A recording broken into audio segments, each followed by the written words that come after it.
Access your free language gifts right now, before they expire. Here's what you're getting this month. First, the Love Conversation Cheat Sheet. Do you know how to ask someone out in your target language?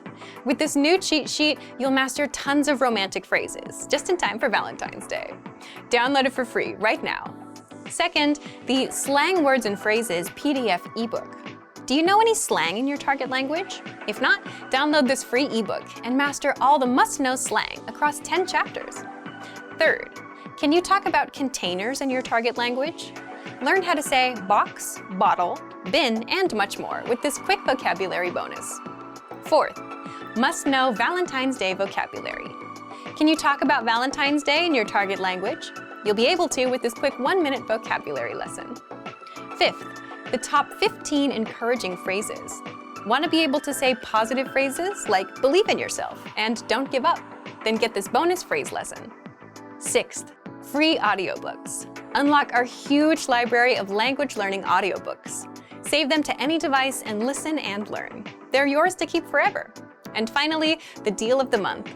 If you want to finally master the language with lessons by real teachers and our complete language learning program, take the 12-month challenge and get 12 months of Premium or Premium Plus at up to 45% off. To get your gifts and language learning resources, click the link in the description below. Download them right now before they expire.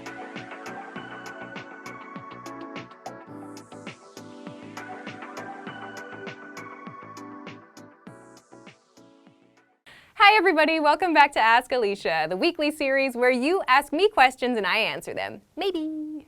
Let's get to your first question this week. First question this week comes from Zakaria Flifla. Hi Zakaria. Zakaria says, hi Alicia, could you please tell me why we sometimes use the verb do before another verb? Thank you. Yeah, sure. I've talked about this before in the series, but we use do before another verb when we want to emphasize the opposite of something. So let's take a look at a few pairs of sentences to see how this works. Sorry, I don't have time to help you right now. But you do have time. You're just looking at Facebook. And I don't know anything about today's meeting, just that they're making a big announcement. Aha, so you do know something. Okay, so in both of these example sentences, we have a person A and a person B.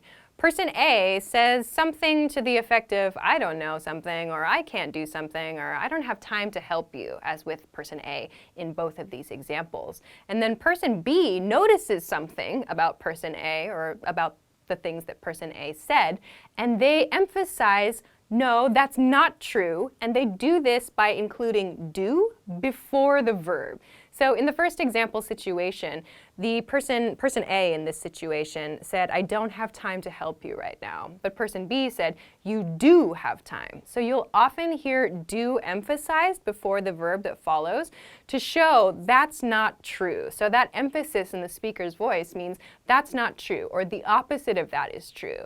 And the reason is that person B, presumably, or we think, sees person A looking at Facebook.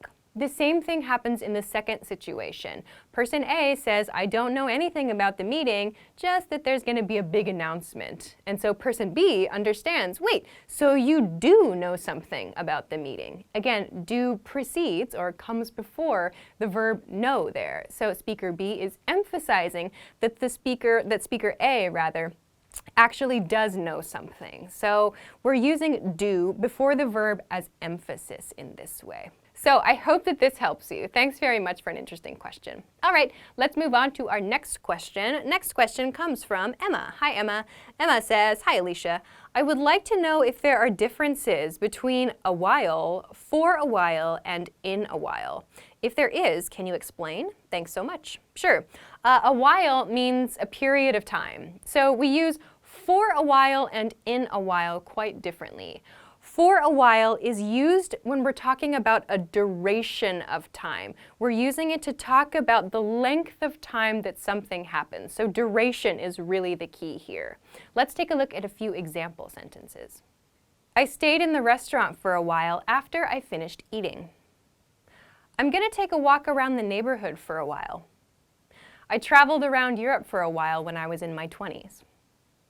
Okay, so let's compare this then to in a while. When we use in a while, we're talking about an upcoming activity. So this is not something that's going to happen now, but it's going to happen soon. So if it's helpful, you can think about replacing soon for in a while in the sentence. It has the same meaning. Let's look at some examples of this. I'm gonna leave the office in a while. We're gonna go to the coffee shop in a while. You want anything? So a question that maybe some of you have is, what's the difference between these two sentences? Sentences like these, like, I'm gonna walk around the neighborhood for a while, and I'm gonna walk around the neighborhood in a while. So they seem very similar. But the for a while sentence would be said by somebody who is probably leaving now, like they are leaving their house now and they just want to report to someone their upcoming activity. They're going out of the house to walk around the neighborhood for a period of time. That's the duration of the activity.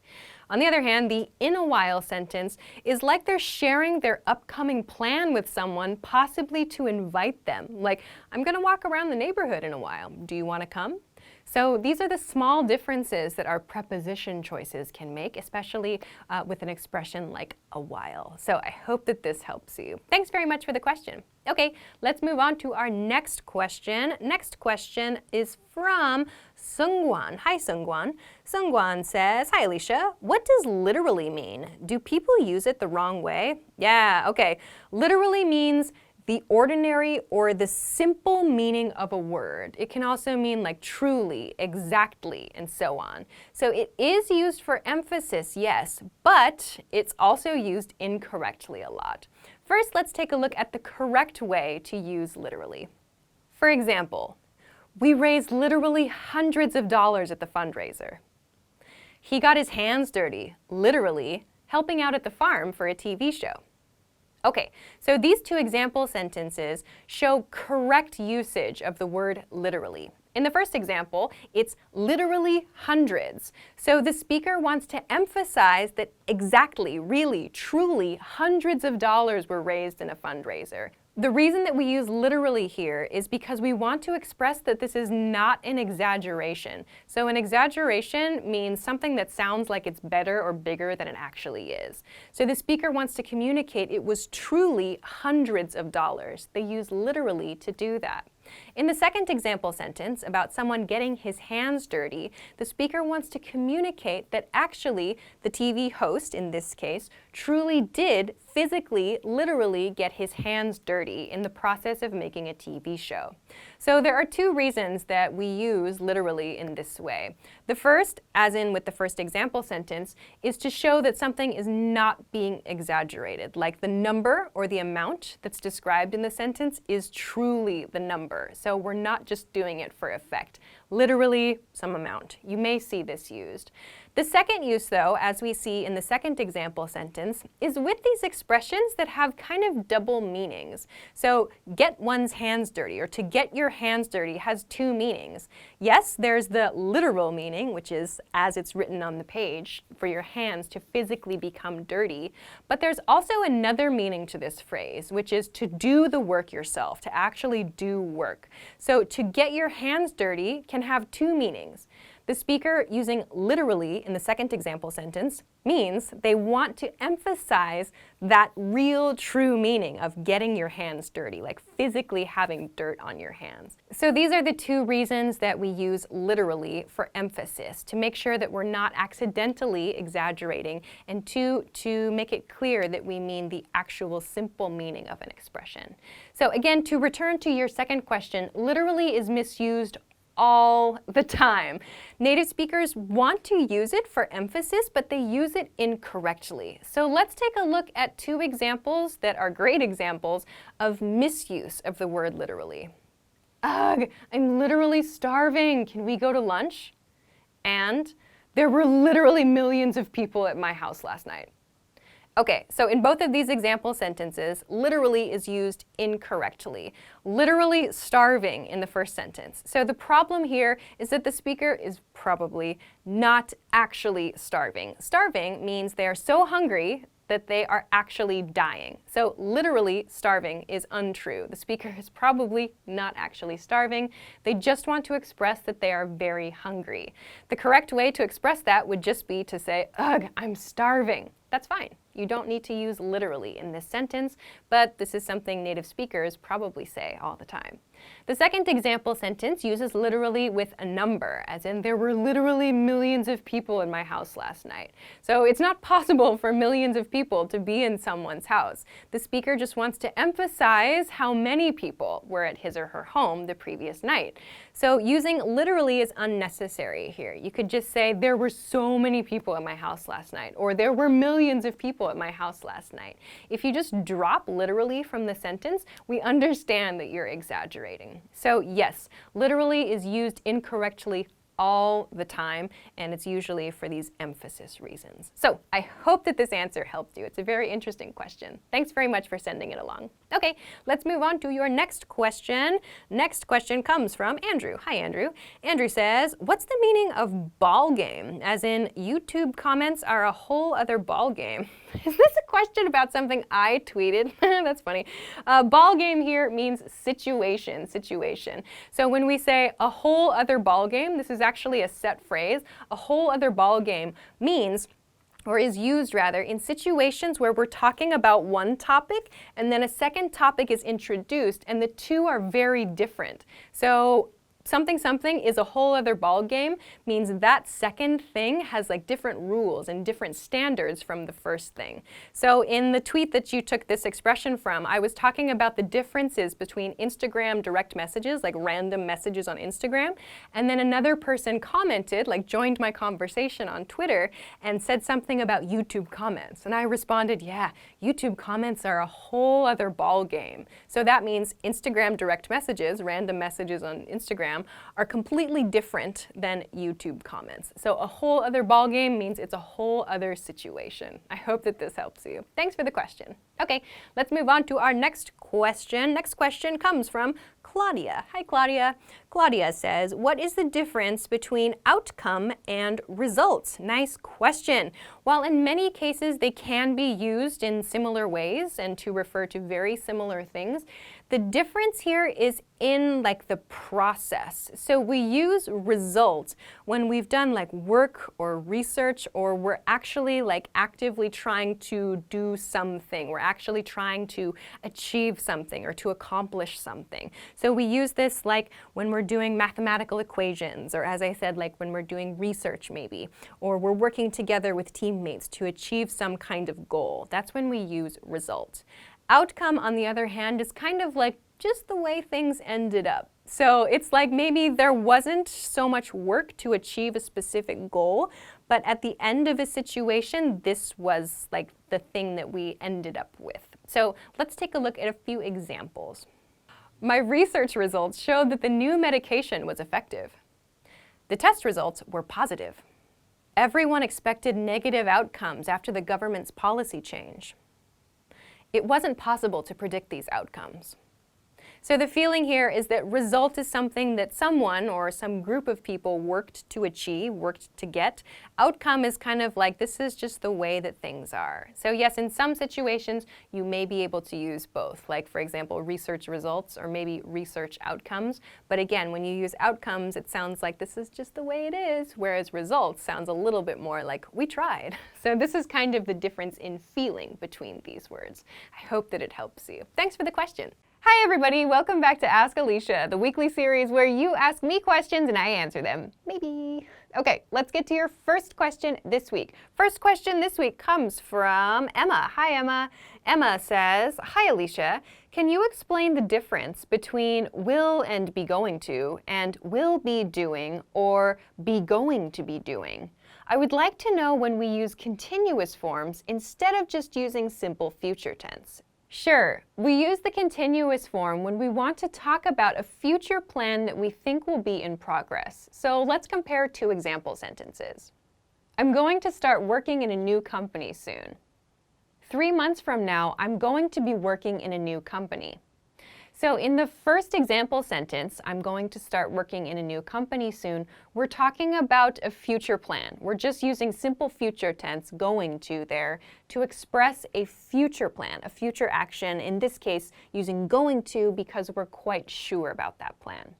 In the second example sentence, however, 3 months from now, I'm going to be working. So we're using a time period, or rather a point in time in the future. 3 months from now. That means I'm indicating, or I want to refer to a specific point in time in the future and talk about an action that I think will be ongoing at that future point in time. In those cases, we use will be going to, or going to be going to, or something like that. Going to be plus the ing form of a verb. So we use that form to refer to an ongoing thing that we think will happen at a specific point in the future. You can just use the simple future tense, will and going to talk about general future plans without a specific point in time. But if you want to talk about something in the future, like a month from now, or 2 months from now, or years from now, or whatever, and you want to express a plan or some idea you have about something that will happen or be happening at that time, you can use will be going to, or going to be plus the ing form of a verb. So I hope that this helps you. Thanks for the question. Okay, let's move on to your next question. Next question comes from Arzu. Hi, Arzu. Arzu says, hi, Alicia. Could you explain the difference between roughly, approximately, and nearly? Yeah, sure. Roughly and approximately mean the same thing. They both mean about. The difference between these two words is that approximately sounds more formal than roughly. So you would see approximately used in very formal writing, in like scientific papers, in situations where you need to express data. You might hear roughly in everyday conversation used in place of about. So there's no meaning difference here, it's just a formality difference. Some examples. Roughly 50 people attended the event. Approximately 100 people responded to our survey. On the other hand, nearly means almost a certain amount. So we use nearly before a number to express that we were very, very close to that number, but not quite. So this does not mean about. It means very close to the number, but not exactly that amount. So for example, we could say, nearly 50 people attended our event, or nearly 100 people responded to our survey. So that means not quite 50 people attended, or not quite 100 people responded, but it was very, very close. So in sum, approximately and roughly have the same meaning, just different levels of formality. Nearly means almost but not quite, or very close but not quite. So I hope that this helps you. Thanks for the question. Okay, let's move on to your next question. Next question comes from Mindful Alex. Hi, Mindful Alex. Mindful Alex says, hi, Alicia. What tense, present or future, must follow a command clause? For example, 1, let me know what you find, versus let me know what you will find. 2, let me know what you find, versus tell me what you will find. Thanks a lot. Yes, you need to use present tense in these example sentences. So in your case, the correct answers would be, let me know what you find and tell me what you find. The same thing is true if you change the subject. So for example, if you're requesting an update from a third person, meaning from someone outside the conversation, you can say, let me know what he finds, or tell me what she finds. So you still need to follow this present tense rule. We can't use the infinitive form of the verb there. So these are examples of what are called embedded questions. They are questions that are like inside another question, or they're questions that are inside of a statement. So like, tell me what you find. You can see that what you find is kind of like a question, but it follows a different word order. So we follow that subject, verb, object order inside embedded questions. If you want to know more about this grammar point, you can do a search for embedded questions to find some more information. I've talked about this here and there in some live streams in the past. So I hope that that's helpful for you. So yes, in sum, you need to use a present tense verb in a case like this. Keep in mind you can also use past tense if you want to as well. I hope that this is helpful for you. Thanks for the question. Okay, let's move on to your next question. Next question comes from Alejandra. Hi, Alejandra. Alejandra says, how do I know when to reduce I have to I've and when not to? Is there any rule? Yes. When you are expressing ownership of something, you should not use the reduced form I've. Always use I have, like I have a dog, or I have a house, or I have a bag. You should not use I've in these cases. You should, however, use I've and other reduced forms when you're using perfect tense sentence structures. So, for example, I've been to France, or I've never eaten horse. So when you're using that I have plus past participle verb form, you can reduce the I have part to I've.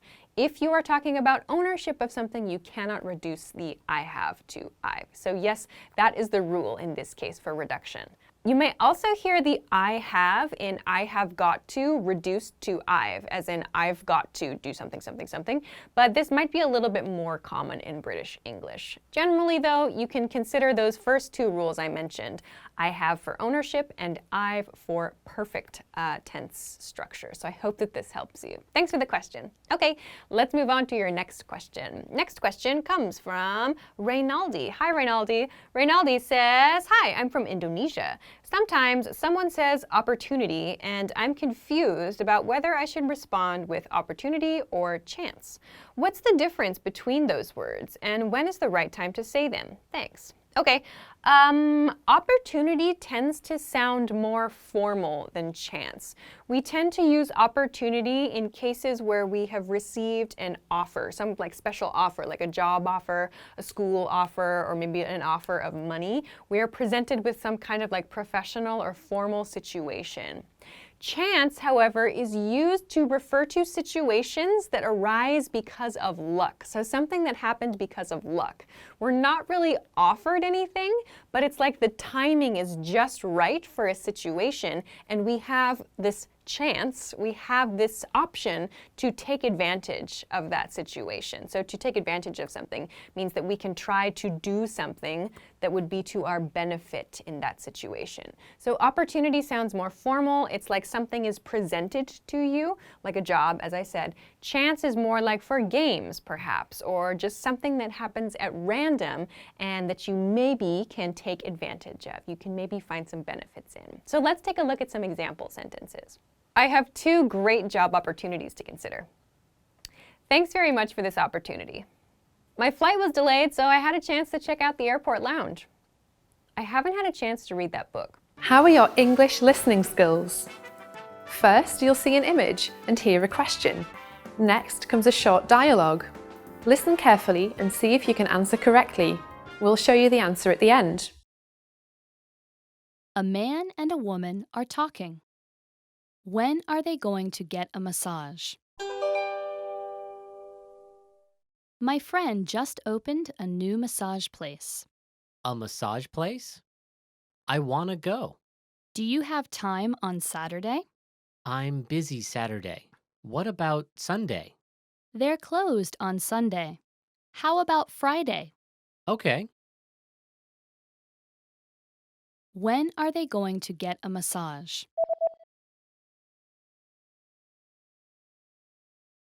A man and a woman are talking. When are they going to get a massage? My friend just opened a new massage place. A massage place? I want to go. Do you have time on Saturday? I'm busy Saturday. What about Sunday? They're closed on Sunday. How about Friday? Okay. A woman working for the design division is talking with her colleague from the research and development team.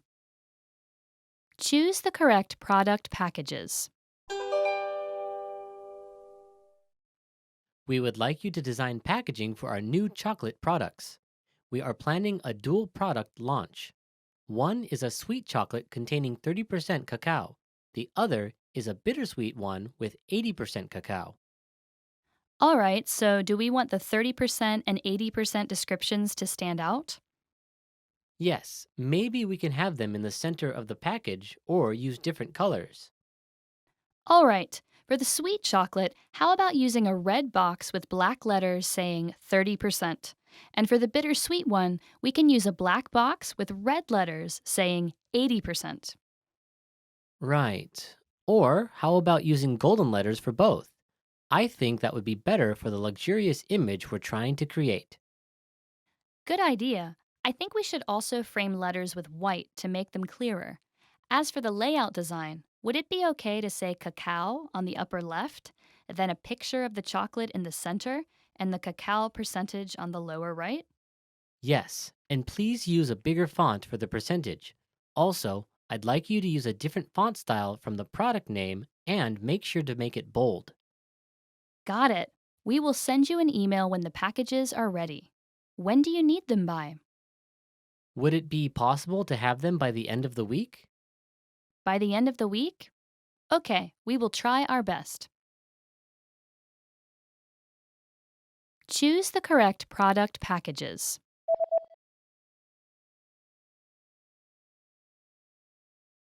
A woman working for the design division is talking with her colleague from the research and development team.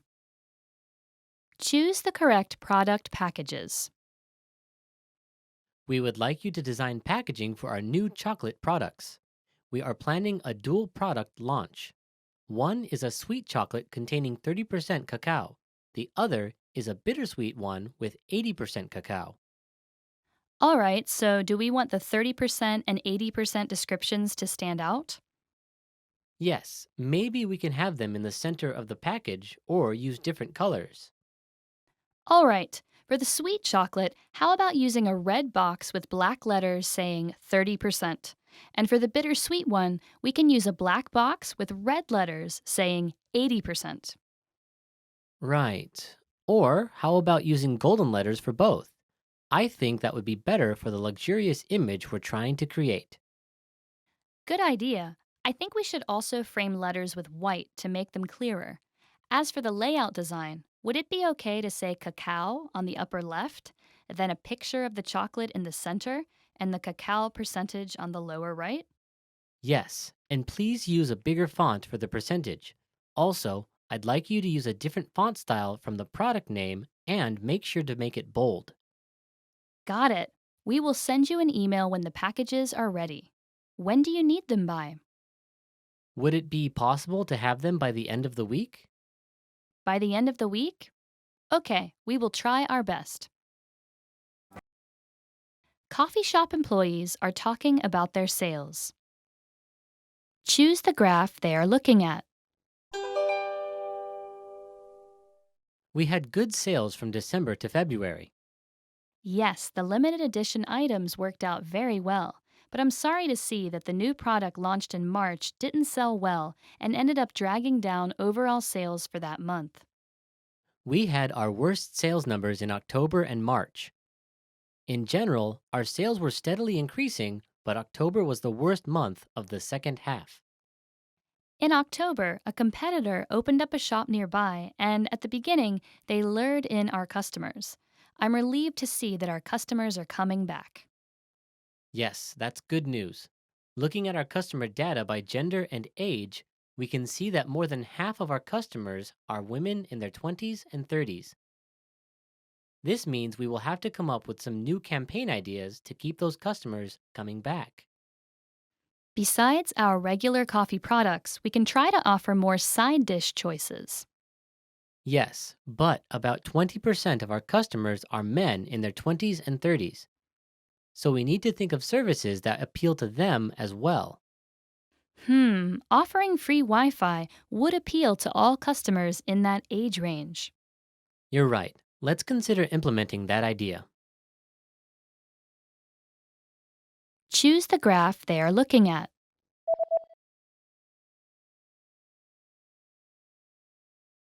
Coffee shop employees are talking about their sales. Choose the graph they are looking at. We had good sales from December to February. Yes, the limited edition items worked out very well, but I'm sorry to see that the new product launched in March didn't sell well and ended up dragging down overall sales for that month. We had our worst sales numbers in October and March. In general, our sales were steadily increasing, but October was the worst month of the second half. In October, a competitor opened up a shop nearby, and at the beginning, they lured in our customers. I'm relieved to see that our customers are coming back. Yes, that's good news. Looking at our customer data by gender and age, we can see that more than half of our customers are women in their 20s and 30s. This means we will have to come up with some new campaign ideas to keep those customers coming back. Besides our regular coffee products, we can try to offer more side dish choices. Yes, but about 20% of our customers are men in their 20s and 30s. So we need to think of services that appeal to them as well. Offering free Wi Fi would appeal to all customers in that age range. You're right. Let's consider implementing that idea. A man is making a complaint about products he bought online. What is he going to exchange? Hello, this is the customer service line. Hello, I just received a package from your company, but it is not what I ordered. I'm sorry, what exactly was wrong? I ordered a jacket with 3 buttons, but the one I got has only 2. I see, that must be a wrong model. We are terribly sorry about it. We will exchange that right away if you just use the prepaid return shipping label included in your package to send it back. Great. Also, this shirt looks different from the one I saw on your website. It's not what I expected, so I want to return it as well. How is it different? I thought it was a t-shirt without a collar, but it turned out to be a polo shirt with a collar. I see. Have you already cut the tag off? Yes, I have, but this is really not what is pictured on the website. Can I still return it? Sir, we do have this shirt both with and without the collar. Our data shows that you chose the one with it. Really? Then I must have clicked the wrong item. We can exchange a product as long as the tag is attached, but it would be difficult to do so if it is already cut off. I see. Then can you just exchange the jacket, please? Of course. Again, we are sorry for the inconvenience. What is he going to exchange?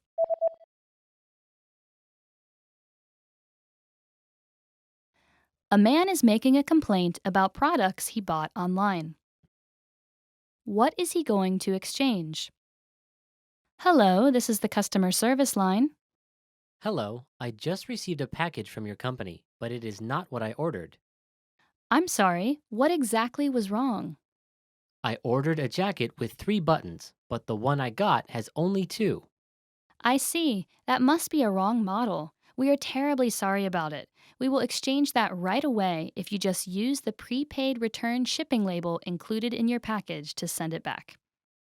Great. Also, this shirt looks different from the one I saw on your website. It's not what I expected, so I want to return it as well. How is it different? I thought it was a t-shirt without a collar, but it turned out to be a polo shirt with a collar. I see. Have you already cut the tag off? Yes, I have, but this is really not what is pictured on the website. Can I still return it? Sir, we do have this shirt both with and without the collar. Our data shows that you chose the one with it. Really? Then I must have clicked the wrong item. We can exchange a product as long as the tag is attached, but it would be difficult to do so if it is already cut off. I see. Then can you just exchange the jacket, please? Of course. Again, we are sorry for the inconvenience. Hi everybody, my name is Alicia. In this lesson, I'm going to talk about how to say thank you in English. I'm also going to talk about some responses that you can use if someone says thank you to you. So let's get started by looking at some expressions to say thank you in English. First, let's begin with the most basic expression, thank you. So thank you is easy to remember, it's polite, and you can use it in basically any situation. You can use it at work, with your friends, whatever. Slightly more casual is thanks, thanks. So thanks is good to use with friends or for small favors. You cannot say thanks you, however. You can use thank you or thanks. Some other things we do with the expression thank you are we add these two words to the end of it. We use thank you very or thank you so much. Thank you very much or thank you so much.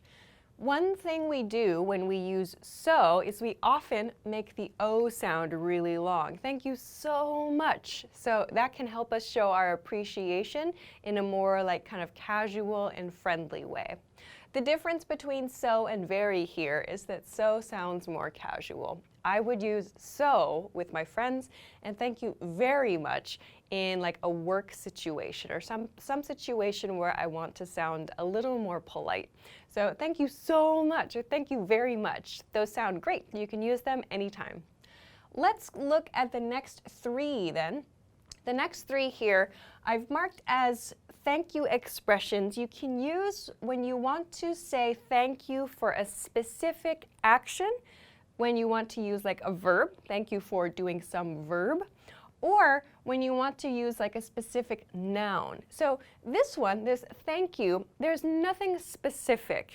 In this expression, or in these three expressions, we want to share something specific. So these patterns are thank you for something something ing. So thank you for helping me, for example. Or thank you for cleaning the house. Thank you for studying with me, for example. So in this pattern, I'm using the ing, the progressive form of the verb. You can change this, like thank you for the gift, thank you for the present, thank you for your time, for example.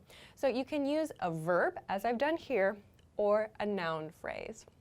This one is similar. Many thanks for something. So again, we can use this same ing form of a verb, or we can use a noun phrase. This sounds a little bit more polite than this expression. Many thanks for the meeting yesterday. Many thanks for helping me with the files I needed to put together. So this one sounds a little bit more formal. I tend to use this one at the beginning of a work email, like many thanks for the information or many thanks for the files. I like to use this in work emails. If you want to make it even more formal, you can try this one. I greatly appreciate your time, or I greatly appreciate you attending our conference this year. I greatly appreciate all the work you did for the event. So I greatly appreciate sounds really formal, or when you really, really want to communicate strong thanks to someone. I greatly appreciate. So you can choose a verb or a noun to use here. Okay, so as I said, this one is rather formal. We can use an expression like this when we're working in like an organization. So I mentioned in this case you might use it for like a work situation. This next one is similar. We express our sincere appreciation for something. So we express this we means like our company, our team, our organization. We express, so express means share or say in some way, communicate. Our sincere, so this is like sincerely at the end of an email, like truly, honestly, genuinely. We express our sincere appreciation, our like gratitude, for this thing you did. So here we see for, which means we can follow this same pattern actually. You can remove this. We express our sincere appreciation. That's fine. That becomes kind of like a general thank you. But if you want to make it specific, you can add this for and follow the same pattern we talked about for these phrases. So we express our sincere appreciation for your support, for example. That's kind of a very company or organization specific sentence or expression of gratitude. We express our sincere appreciation for your donation, for example. So I feel perhaps this one might use noun phrases more than verbs, not always, but perhaps more noun phrases here. So yes, this is good for formal situations, especially in organizations, because we use this we here. Of course, you can change these so that you use we or he or she, like a we greatly appreciate is fine to use as well. Just depends on your situation. Anyway, let's continue on to the next expression, which is thank you kindly for. So you'll notice that this is very similar to these, like thank you or thank you for. The difference here is we have this kindly. So we're including kindly, which shows I feel like kind of this gratitude and I want to express that I have kind feelings for you. Thank you kindly for something. So it's a nice and also kind of polite expression, actually. So you might think, oh, this sounds friendly, but this is something we use more in work emails. I would not use this with a friend, actually. This would sound too polite to use with a friend. So this is good in work situations like thank you kindly for the email, thank you kindly for the files, thank you kindly for meeting with me this afternoon. So it sounds formal, and it's when you want to express that kind of kind feeling as well. Okay, let's go to the next one. This one is thank you for your understanding. This is a set phrase, so we don't change this part. This thank you for your understanding.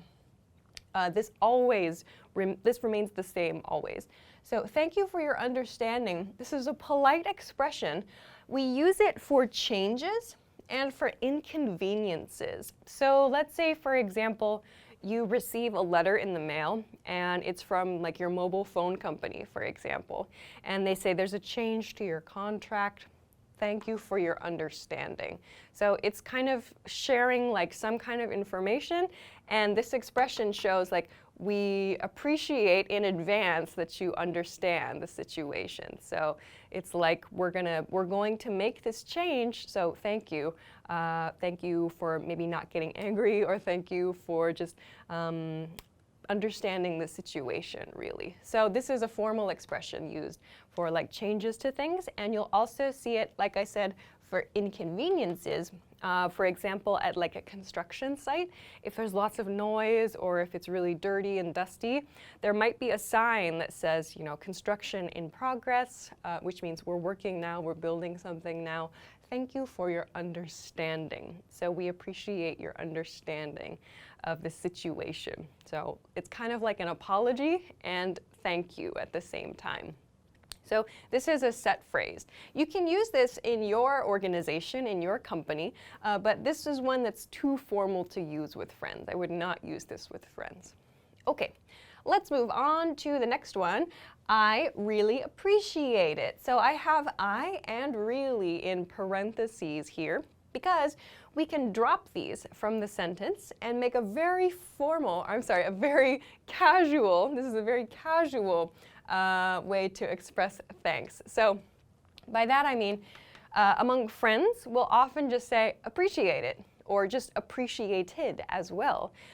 If you want to make a full sentence, you can say I appreciate it or I really appreciate it. Those are great too. You will hear native speakers just drop it though. Appreciate it. So it sounds friendly, it sounds like you really express your thanks, and it's just kind of a quick expression that you can use. So this is good for your coworkers and colleagues. You can use this with friends as well. It won't sound too polite. So this is great.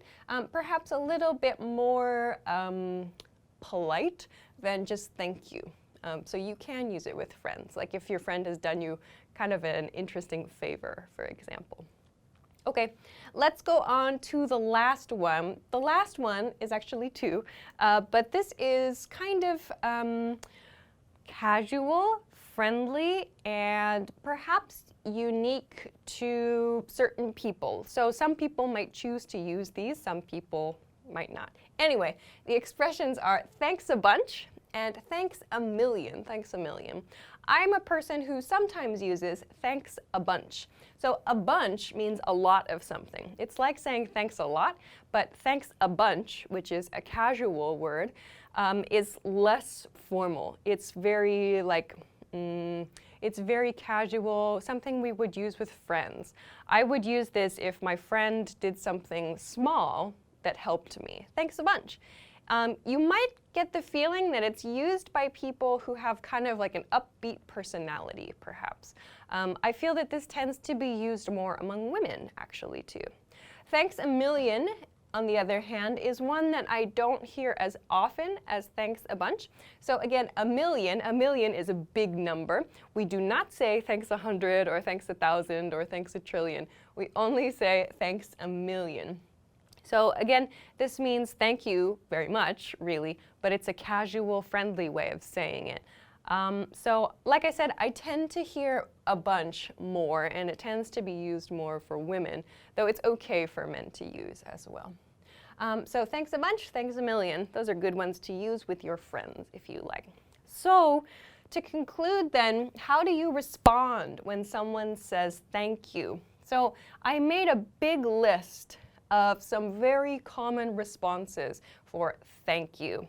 So most of these we use, and they don't actually mean anything other than like agreement. So at the top here is maybe my favorite, sure. So if someone says thank you, I say sure, or I say sure thing, sure thing. This is like, it's a sure thing. So it's kind of like saying it's real, it's true, it's genuine. Sure thing.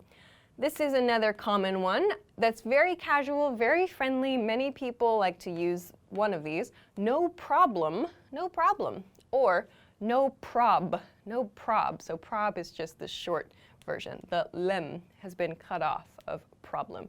So no prob is quite casual, more casual than no problem. So these are all okay to use at work with your friends, with your family members.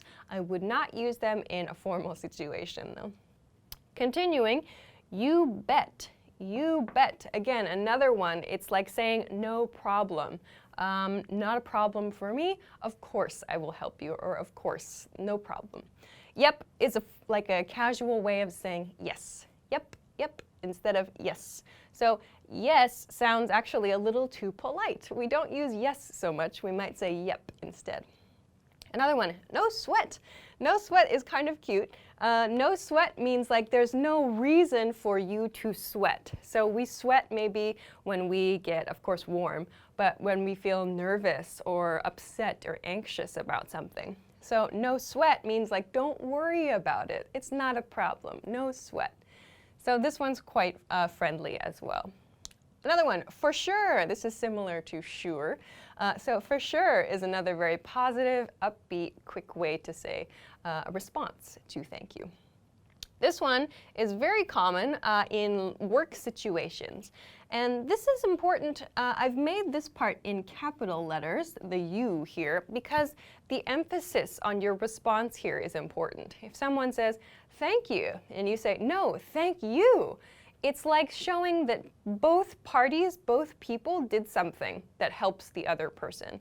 So for example, if someone comes to set up the camera for this shoot and I say, thank you, they might say, no, thank you, because I'm going to make something with what they've set up. So we're helping each other. So we can use an expression like this, no, thank you. So your intonation matters here. Okay, another one is of course, of course. So it's like saying, of course I would help you, of course I want to help you, or like it was no problem for me. We have a good relationship. That's the feeling here. I have included this, you're welcome, on the list, but this is not used that often. It's correct to say if someone says, thank you, you're welcome. You can use this. It's less friendly, I feel, than the other ones. You're welcome. You're welcome. You can use this if you don't know the other person, or if it's like a stranger, you might use this. Like a stranger holds the door open for you, and you say, thank you. That person might say, you're welcome. So this one is less familiar. So you can use this, but again, perhaps something that's a little bit closer, like in terms of relationship would be good. Finally, not at all is like no problem, no problem. So if someone says thank you, you can say not at all. It's like, it means like it was no trouble for me. It was no problem for me. So we can use all of these to respond to thank yous. In most cases, you can apply them to any of these situations. Like thank you. If someone says thank you, Sure thing. Yep, no sweat. You can use all of them if you want, and you can combine them. But generally, just choose one, that's fine, and try to use a mix of these to respond.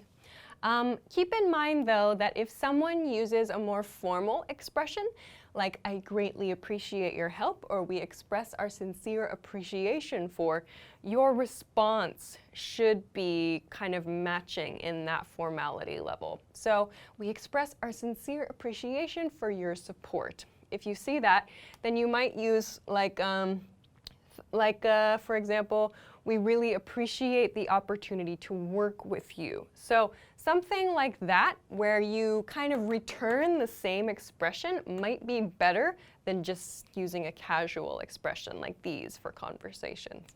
So you can kind of feel that as you maybe level up your ways to say thank you. But in general, these are some pretty good responses for you to start with. Okay, so I'm going to end there. I hope that that was helpful for you. If you have any questions or comments, or have some different ways to say thank you, there are many, or some different responses, there are many, please let us know in the comment section of this video. Of course, if you like the video, don't forget to give it a thumbs up, subscribe to our channel if you have not already, and check us out at EnglishClass101.com for some other things that can help you with your English studies. Thanks very much for watching this lesson, and I will see you again soon. Bye-bye. Hi everybody, my name is Alicia. In this lesson, I'm going to talk about phrasal verbs that use go. So remember, a phrasal verb is a verb plus a preposition and then sometimes something extra. So today I'm going to introduce a few common phrasal verbs with go that maybe you haven't heard of. There are quite a lot with this verb, so I want to introduce some that hopefully you can use right away. Let's get started. Okay, the first phrasal verb I want to talk about is go ahead. Go ahead. This means permission or encouragement to do something before others. So I've noticed on this channel, for example, many viewers like to use go ahead, but they mean please continue. Go ahead does not have the meaning of please continue something. It means feel free to do something before me. So an example of using go ahead might be go ahead and eat. For example, I'm going to be home late today. Go ahead and eat dinner. So go ahead means before me. So go ahead and do something. We'll follow go ahead oftentimes with and. Go ahead of me and do something. Some verb will follow this. So in this case, go ahead and eat is a very common way that we use this one. Okay, let's move along to the next phrasal verb, which is go along with. To go along with something means to temporarily means for a short time only, to temporarily believe something that may be false. So here I put may be false. This could be a story, it could be a plan, it could be like just the way that someone is behaving. But this means to temporarily believe. So yes, temporarily can be a very short time, but this could be over weeks, months, or years. So it's something that perhaps has an end point at some point in time. That doesn't have to be very soon, but you temporarily believe or you pretend to believe something. Here's an example. I don't want to go along with this plan. I don't want to go along with this plan. So here there's a noun phrase. I don't want to go along with this plan means I don't want to pretend this plan is okay. So kind of the feeling here of to go along with something is that you're believing it and you're like pretending that you're agreeing with that thing or you're participating in that thing. So to go along with something, it can have a negative meaning. It can also have kind of like a positive feeling, like for example, a surprise birthday party. Like We need her to go along with the idea that she's not meeting her friends today, for example. Like we need her to temporarily believe she's not meeting her friends.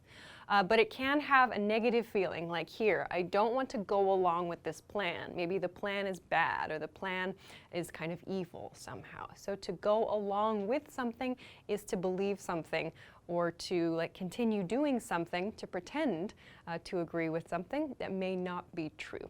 Okay, so let's continue on to the next phrasal verb. The next phrasal verb is to go around. To go around. This has two meanings actually. The first is to be enough for a group, to be enough for a group. The second one is one that you probably or maybe already know, which is to move past something by moving around it. So there's some obstacle that you face and you move around that obstacle. So that one is probably a little easier to understand, moving around physically an obstacle in order to pass the obstacle. However, the one I want to focus on for this lesson is this one, to be enough for a group, to go around. So in an example sentence, do we have drinks to go around? So here, do we have drinks to go around as a question means, do we have enough drinks for all the people in our group? So go around is a shorter way to say that. So you can imagine if you have a group of people in a circle, you can like give each person one of something. So that means to go around. There's enough of something to go around. You will sometimes hear people include enough in a phrase like this. Do we have enough drinks to go around? So this refers to having enough of something for everyone in a group. Okay, let's move along to the next expression. The next phrasal verb is go away, go away. This is probably one that many of you know. To go away is often used as a command without the to, just go away, command form.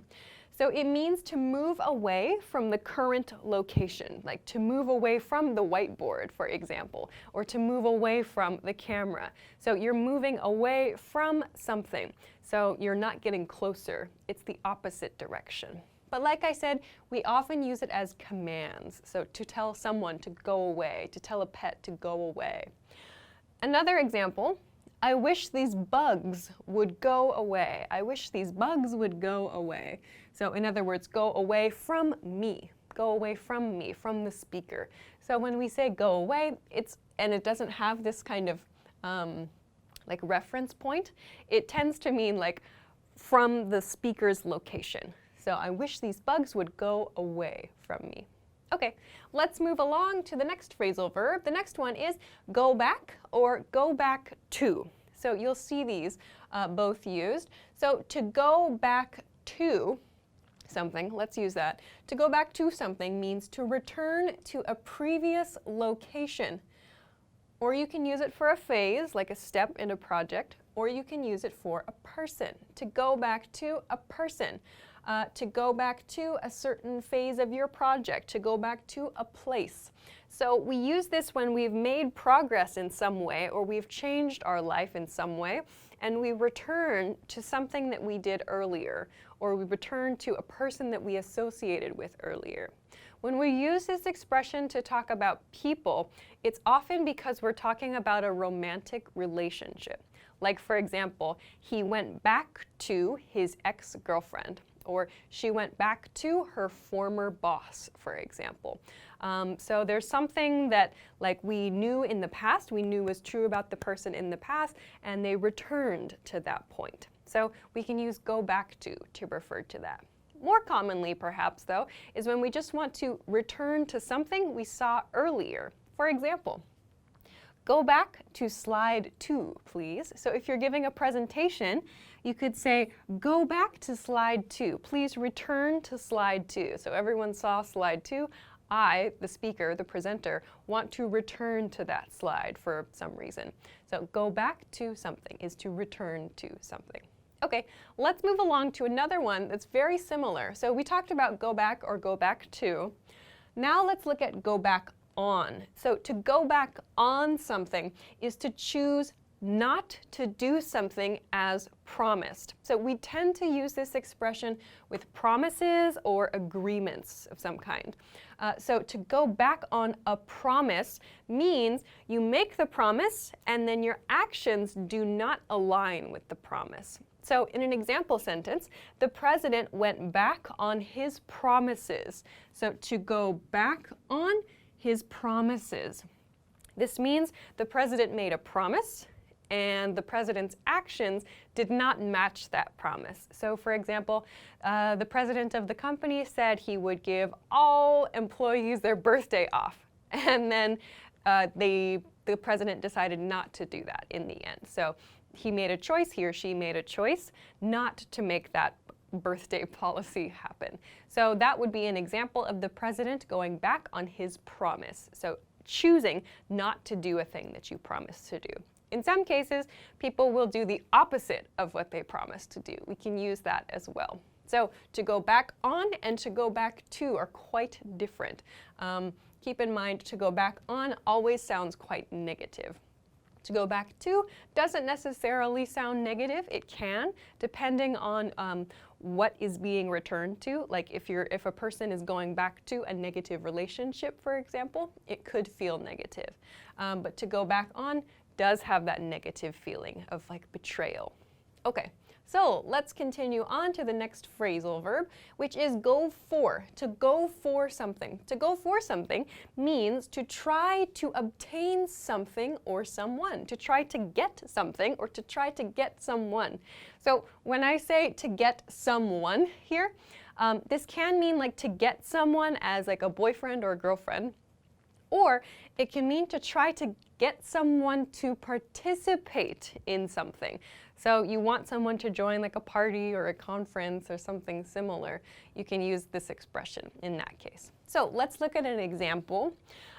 She's going for the gold medal. So very common in the Olympics and sporting events in general. She's going for. Here I have the progressive tense. She's going for. That means she's trying to get the gold medal. She's going for the gold is also a way that we say this. So in this case, it's an object. If you want to use it to talk about a person, you could say like, oh, I tried to go for that girl or that guy across the room, but he or she wasn't interested, for example. So you're trying to get or you're trying to attract a person. Okay, let's move along to the next one, which is go in on, to go in on something. Careful, go back on and go in on are quite different. Go in on something. To go in on something means to become one of a group of people investing in something. So investing, in many cases, this means investing money in something, in probably most cases with this expression.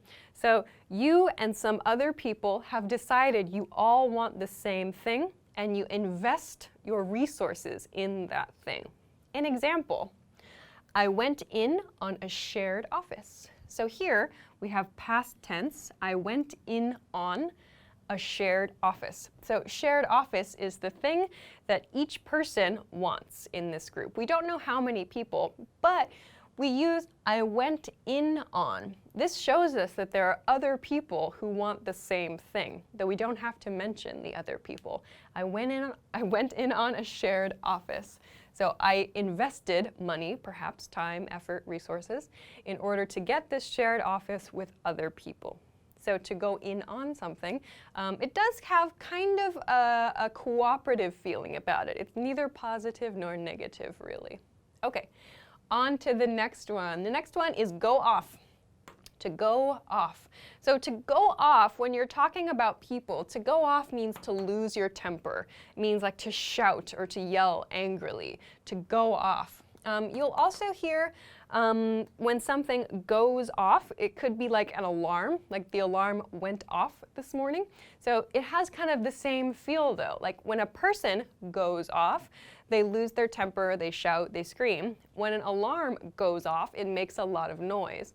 So you can imagine it's sort of like an object losing its temper or an object making a lot of noise as well. So we can use this for a few objects, but we use it a lot for people's tempers as well, their emotions. Example, a guy went off at a cop. So here you'll see, yes, I've used it in the past tense, a guy went off at a cop. We can use at after this to show the recipient of the anger. So in this case, a cop. So cop is slang for a police officer. So a guy went off, lost his temper at a police officer. I've used at here. You will also hear on.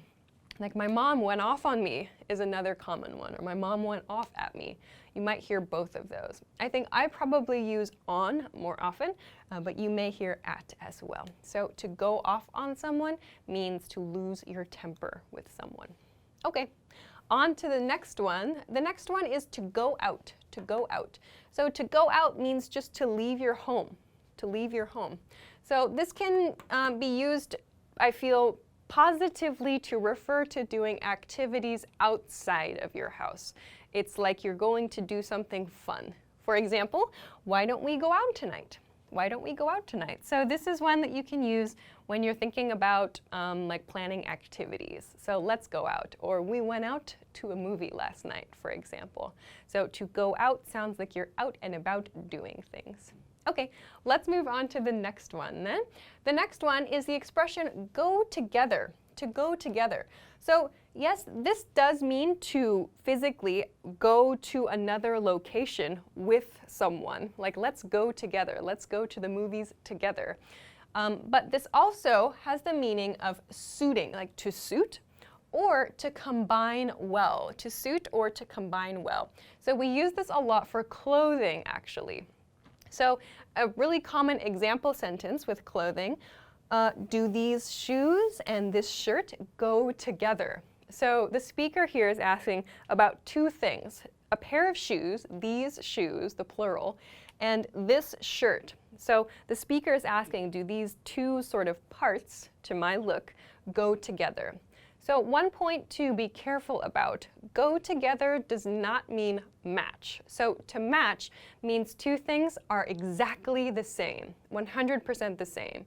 To go together means they combine well. They combine nicely. They look good together. So you'll often hear people actually drop this together. People will sometimes say, like, do these shoes and this shirt go? Do they go? Instead of go together. So when we say go in this way, it means do they suit each other? Like, do they combine nicely? So we use this a lot for talking about our clothes and for our appearance. So keep an eye out for this one. It's quite common. Okay, let's move on to the next one, to go with something or to go with someone. To go with or to go, to go with something, to go with someone means to choose, to choose. We use this a lot in restaurants and kind of in any situation where we're making plans. Like, for example, I'm gonna go with the steak. I'm gonna go with the steak. So here I have go with followed by the object the speaker chooses. I'm gonna go with the steak. So I chose the steak, or I choose the steak. If you're using this to talk about a person, you might be planning something, like you're planning a team.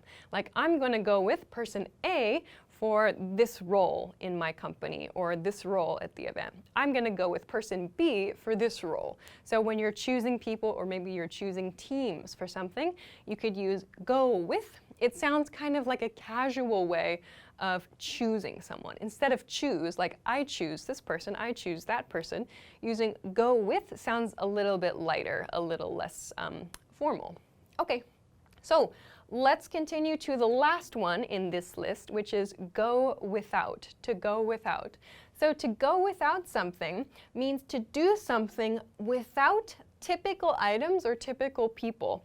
So there's some like common task, some kind of well-known task or well-known activity, but you have to do that thing without something that you usually use. So an example, I had to go without rain gear for my hike. So imagine it's a rainy day and the speaker had to go on this hike, but without his or her rain gear, with no rain gear, without using this thing that he or she usually uses. So to go without something, this does have a negative nuance, that this thing that I need or this thing that I prefer to have, that it's common to have, I did not have that for a task or an activity that I was doing. So to go without something. In another example, like maybe I could say, I had to go without a microphone for this lesson. Like it would maybe make it less of a good experience. The experience would not be as good, or it would be difficult to do things. So to go without something does tend to sound a little bit more negative. Okay, so this is a lot of information, I know, but this is just a quick introduction to some phrasal verbs that use the word go. If you have any other questions, or if you want to know some more about other phrasal verbs that use go, I would highly recommend checking a dictionary. There are a lot of words, a lot of expressions that use go. So please take a look at a dictionary for some more information and some more example sentences as well. Of course, if you have questions or comments, or if you want to practice making an example sentence, please feel free to do so in the comment section of this video. Of course, if you like this lesson, don't forget to give it a thumbs up, subscribe to our channel if you have not already, and check us out at EnglishClass101.com for some other things that can help you with your English studies. Thanks very much for watching this lesson, and I will see you again soon. Bye-bye. Hi everybody, my name is Alicia. In this lesson, I'm going to talk about all, every, and each. I'm going to share some differences in how we use these words and a lot of example sentences. So let's get started. Okay, I want to begin this lesson by talking about all. All is a word we use to mean 100% of something. We can use all with the plural form of a noun. So let's look at some example sentences with all. The first one, all students must purchase the textbook. All students. So here I've used students, the plural form of student. All students must purchase the textbook. This might be on like the class outline for like a course of some kind at a school. All students must purchase the textbook. In other words, 100% of students must purchase the textbook. In this case, students means students in this course, or students taking this course. All students in the course must purchase the textbook. Let's look at the next example. All the gorillas escaped the zoo. So this is a strange example sentence, but here you might notice, yes, I've used the plural form, all the gorillas. Yes, again, S form, or rather plural form here. All the gorillas escaped the zoo. So lots of students ask why the here, no the here. We use the, as you'll see in these other example sentences, when we want to refer to something specific to the situation that we know about from like prior to this sentence. So before this sentence, we had some information. So here, of course, it's an example sentence, so we don't have information, but this is something you might see in the news. So as a reporter or someone is sharing information about a story, they give a small detail, like gorillas in this case. And then when we want to talk about those same gorillas later in the conversation, we would use the, all the gorillas. So those gorillas we talked about earlier in the conversation. So that's why you'll see the used sometimes and not used in other times, like here. Like I could say, all the students in the class must purchase the textbook. That's okay. We just need to make sure we use the when the person reading or listening understands like which noun you're talking about. So this is an example of how it might be used. So all meaning 100%. 100% of the gorillas in this situation escaped the zoo. Let's move on to the next sentence, which also uses the. We weren't able to recover all of the files. We weren't able to recover all of the files. So here, all connects with files. Again, the plural form, files. So again, all of the files, or we weren't able to recover all the files is also okay. You can drop this of if you like, but you may hear it. So again, we're using the files. So in this situation, the we here, they're trying to recover, like regain or find something that's lost or damaged. So what are they looking for? These files in particular. So there's some understanding between the speaker and listener here, and the speaker, in this case, we, they want to indicate these files specifically. We weren't able to recover all of the files. So the files we were talking about in a previous conversation, for example. Okay, finally, all 15 of the students graduated. All 15 of the students graduated. So again, I'm using students here. In this case, I have the. So all 15 students graduated is also okay. It's just a small nuance in conversation. If you're talking maybe in a news story about 15 students who made a special project together or something maybe interesting happened to these students, or maybe they had a terrible experience, but you want to report those same 15 students graduated. All 15 of the students graduated. You would use the to talk about those same students you introduced earlier in your conversation. So saying something like all 15 students graduated is also okay, but we use the to really emphasize those students we referred to earlier. So we use all to refer to 100% of something, and we use it with the plural form of a noun, as we've shown here. Okay, so with this in mind, let's continue to every. Every then. Every is used to talk about all parts in a group. So yes, it means all of something, but we want to talk about all in terms of the parts of that thing. So I'll show some examples of this in just a moment. We use every with the singular form of a noun. We used all with the plural form. We're going to use every with the singular form of a noun. Every also has this use. We can use it before a time period to express frequency. So for example, every day, every month, every year, every summer.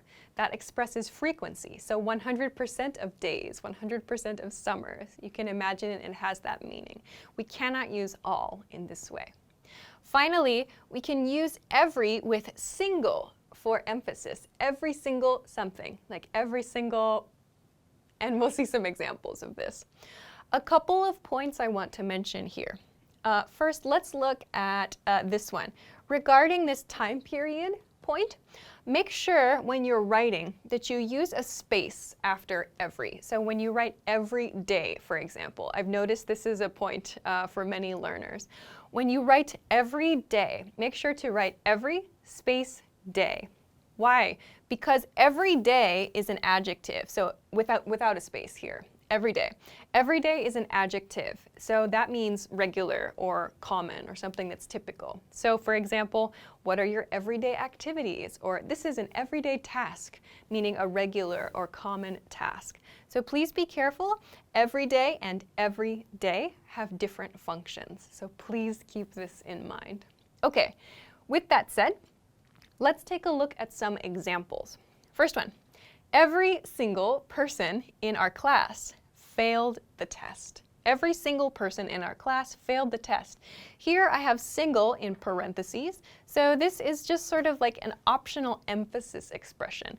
Every single person, here I have the singular. I talked about how we have to use the singular person here. Every single person in our class failed the test. That means we want to emphasize the individual people in the class. So yes, this means 100% of people, but when I really want to emphasize the individuals there as parts of this whole, I use every. And this adds to that emphasis, every single. Okay, let's move on to the next one. Here, every team member has his or her own specialty. So again, I'm using the singular form. Every team member, every team member. So here, we have a team. So we know that it's a group of people, and we want to talk about the individuals in that group as parts of the whole. So every team member has his or her own specialty. I use every to talk about that. I could use single here if I wanted to, every single team member, and that would make it sound even stronger. But we use this to emphasize, again, parts in a whole. Okay, the next example sentence is, we go jogging together every weekend. We go jogging together every weekend. So this every is this time period one, this frequency one that I talked about. We go jogging together every weekend. So every comes before my time period. This means 100% of weekends we go jogging together. We go jogging together every weekend. We could change this to every summer or every Tuesday or every day, for example. But again, make sure to keep a space between every and the following word, especially when you're using day. Okay, finally, I listen to music every single day. So again, I'm using this as a frequency expression. I listen to music every day. I can use single here as well. So I'm emphasizing every day in this case. I really want to make it clear, like I love music, so I listen to it every single day, like without fail. So we can combine this frequency expression, every something, with single to emphasize. Okay, great. So this is an introduction to every. Let's move on now to each. So each is used, again, similar to every, when we want to talk about the individual units in something. So the slight difference in feeling here is that when we're using every, we're talking about parts in a whole. So like every team member, for example, or every student in the class. There's some whole, like some larger group we can imagine. With each, yes, there maybe is like a larger group, but we really want to focus on individuals. We really want the emphasis to be on the individual unit of something. Second point, we use each when there are only two of something. So I'll show you some examples of when this can be important. But if there are only two of the thing you're talking about, use each to describe that, not every. Okay, finally, we can use this with the plural and the singular forms of nouns, so both are okay. And there are a few different patterns that we can take. Finally, you might see this expression, each and every. Each and every is a set phrase. We cannot use every and each. We don't use that. Please use each and every. We use this before a noun, or again, we could use this before like a day or weekend to emphasize. So this is another emphasizing phrase, each and every. Okay, let's look at some examples of using each. First, each of the computers crashed. Each of the computers crashed. So this could mean two computers and both of them crashed. That could mean it. Or it could mean like each computer in like a computer lab crashed. We could use it in that way. So sentences like these maybe don't always give all the information. We need to know a little bit about the situation. But this is an example of how we could use each with a plural noun. Each of the computers crashed. We cannot say each computers crashed. We could say each computer crashed, but we cannot say each computers crashed. Each of the computers is okay. Okay, next one. Each one of the companies donated to charity.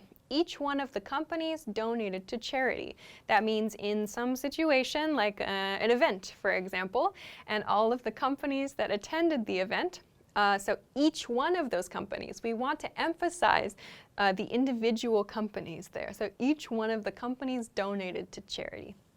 So again, I'm using the plural form. So I could say each company donated to charity as well. That's okay.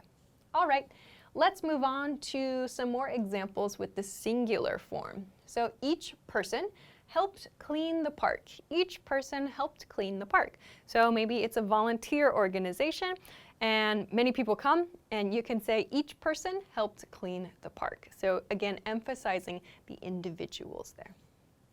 Finally, marathon participants will each receive a t-shirt. Marathon participants will each receive a t-shirt. So that means if you participate in the marathon, you will receive a t-shirt. And that's true for 100% of marathon participants. So we could use maybe all to talk about this, or maybe even every to talk about these situations. We would just need to make some changes. Like for example, all marathon participants will receive a t-shirt is okay as well. Or what's another good example? Like all of the companies donated to charity. That's okay too. So the difference in those cases is just that each gives more emphasis to an individual. All is more about like a large number of something. So to finish this lesson, I want to look at a few example sentences and point out why they're natural or unnatural. So I hope that this helps you. First, actually, you'll notice these are very similar. First one, this sentence is okay. She wears earrings on each ear. She wears earrings on each ear. So I've used each in this sentence, and it sounds natural because there are only two. In most situations, I think, people probably have just 2 ears. So each means 1, 2, both of them. She wears earrings on each ear sounds very natural. The next example sentence is not natural, though. She wears earrings on every ear. This sounds strange because every is used to refer to part of a group. So we use 2 for each, and we only have 2 ears for most of us. So every refers to something with like more than 2. In this case, it sounds really strange because we don't expect someone to have more than 2 ears. So every sounds bizarre. I don't recommend it. Same thing with the next one. She wears earrings on all ears. So again, all refers to a large number of something. So all ears does not sound natural because we have just 2 ears.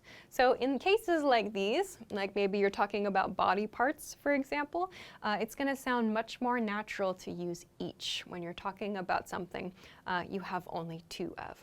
However, let's go on to these next 3 sentences, which all sound natural. She wears a ring on every finger. She wears a ring on every finger. This sentence sounds fine because for most people, we have 10 fingers. It's a large number. And so we want to say, in this case, she wears a ring, so 1 ring, on every finger. So we're emphasizing these individual parts of the whole, of all of our fingers, this group that is our fingers. The next one is also natural. She wears rings on all her fingers. You might hear some people drop her. She wears rings on all fingers. So that means we're emphasizing like the total here. So we're not talking so much about the individual fingers, but just all. She wears rings on all her fingers. Finally, she wears a ring on each finger is also okay to use. So she wears a ring on each finger if you really want to emphasize one by one these individual fingers. So this one has the strongest feeling of like individuality, one by one. Every would be next. She wears a ring on every finger. And then when you want to emphasize like a group feeling, she wears rings on all her fingers. So just keep in mind sentences like these are definitely not natural, and I don't recommend you use them because it's going to sound really strange. So try to focus on sentences like these. I hope that this helps you. Okay, but if you have any questions or comments, please feel free to let us know in the comment section of this video. Of course, if you like the lesson, don't forget to give it a thumbs up, subscribe to our channel if you have not already, and check us out at EnglishClass101.com for some other things that can help you with your English studies. Thanks very much for watching this lesson, and I will see you again soon. Bye-bye. Hi everybody, welcome back to Know Your Verbs. My name is Alicia, and in this lesson we're going to talk about the verb lie. Let's get started. The basic definition of the verb lie is to be in or to move to a horizontal position. Examples: I'm gonna lie on the sofa and read a book. We lay in the grass enjoying the sun. Now let's look at the conjugations of this verb. Present, lie, lies. Past, lay. Past participle, laying. Progressive, lying. Now let's talk about some additional meanings for this verb. The first additional meaning is to have a certain place or position. Examples: the town lies at the base of the mountains. Here lies the famous poet. So in these example sentences, lie refers to the position of something. In the first example sentence, the town lies at the base of the mountains. It means the town is located at the base of the mountains. The town's position is at the base of the mountains. In the second example sentence, here lies the famous poet, it means here is the famous poet. This is the location of the famous poet. However, this is sort of a special expression. Here lies person is used for the body of a person who has died, a person who has passed away. When we want to describe the location where their body is, we say, here lies so-and-so. Here lies the famous poet. Here lies my former pet, for example. So you can use it for pets, I suppose, too. But here lies before the person.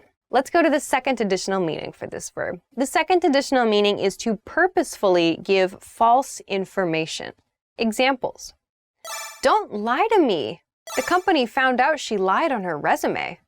So this use of lie refers to someone purposefully, meaning they plan to share information that is not true. It's false, or there's something that's not correct about it.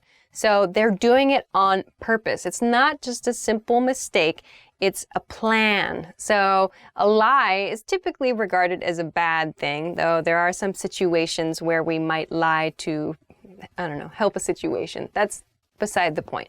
But in the first example sentence, don't lie to me, it means don't tell me false information. Don't say things to me that are not true. In the second example sentence, lie is used to refer to lying on a resume. A resume is a document you give to a potential employer. It lists your work experience and your education history, whatever is relevant, related to that job.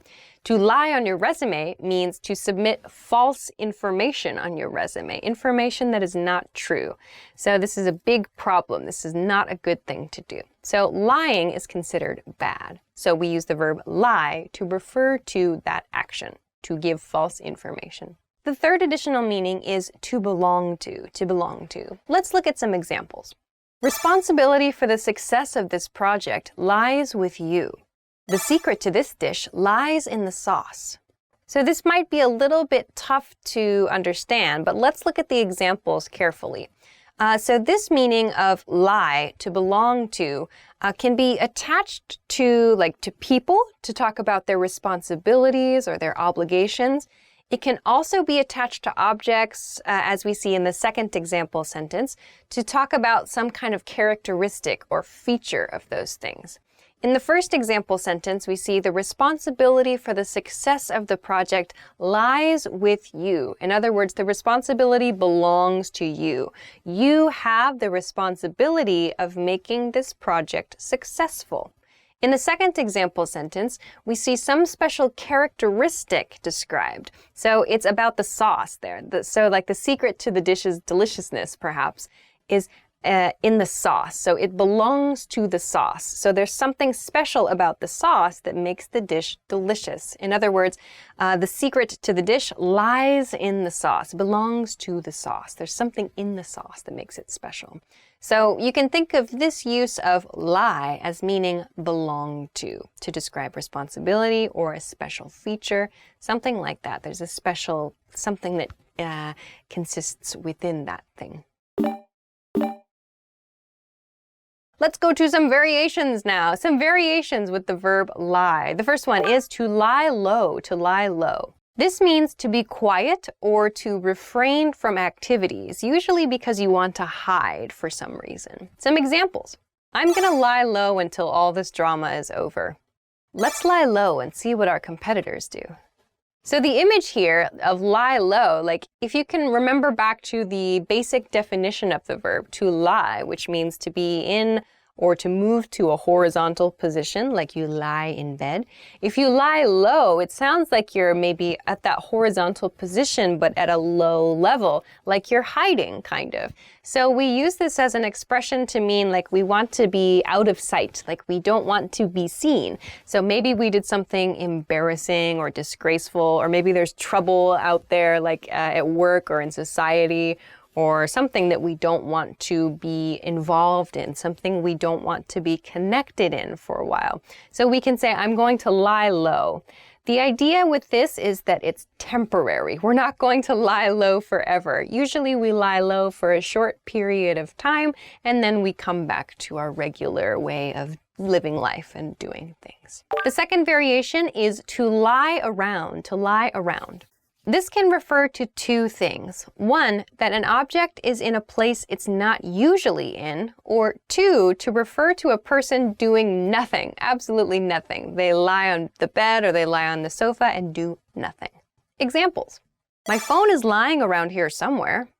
I just want to lie around all weekend. So in the first example sentence, we see it refers to a phone in a place where it's not supposed to be. So maybe my phone has a specific spot in my house. I always put my phone here, but now it's not there. I'm looking for it. So I can say my phone is lying around here somewhere. I don't know where. In the second example sentence, it's about a person doing nothing. Like, I just want to lie around all weekend.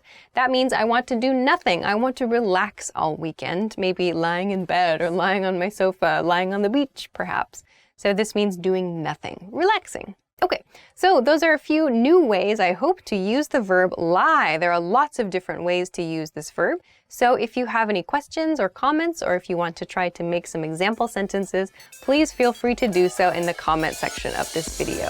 Of course, don't forget to give us a thumbs up, subscribe to our channel, and check us out at EnglishClass101.com for other good English study resources. Thanks very much for watching this episode of Know Your Verbs, and we'll see you again soon. Bye-bye. No lies were told in the making of this episode, to my knowledge. Hi everybody, welcome back to Know Your Verbs. My name is Alicia, and in this lesson we're going to talk about the verb match. Let's get started. The basic definition of the verb match is to combine well with something else. Examples. The new product lineup matches our customers' needs. His shirt matched his pants nicely. Now let's look at the conjugations for this verb. Present, match, matches. Past, matched. Past participle, matched. Progressive, matching. Now let's talk about some additional meanings for this verb. First one, to be equal to another thing or person. Some examples. Our products match our competitors' quality at a lower price. She matched her boss drink for drink. So in the first example sentence, the speaker's product and the competitor's product have the same level of quality. They match in terms of quality. However, the price of the speaker's product is cheaper. It's at a lower price. So that's the point of the speaker statement. Same quality, but our product is cheaper. Maybe a common sales tactic. In the second example sentence, we see she matched her boss drink for drink. It means for each drink her boss took, she also had a drink. So matching drinks is like doing the same thing as someone else, drinking the same amount as someone else. So she matched her boss. She matched her boss. So she was equal. She was at an equal level to her boss in this respect. Okay, let's go on to the second additional meaning. The second additional meaning is to give the same amount of money that has been collected or offered. Examples. We'll match donations, $1 for $1. The store offered to match competitor prices. So this is a specific use of the word match that's related to money. So if like a charity organization is trying to raise money for something, oftentimes other organizations or individuals will agree to match certain amounts or match the amount of money raised. We see that in the first example sentence. So we'll match $1 for $1 means for each dollar that is donated, whoever's speaking, this organization or this person, will donate $1 also. So if $100 is like the total amount that's raised, then the speaker's organization or the speaker themselves will also give $100. So this amount and this amount will be the same. That's called matching donations.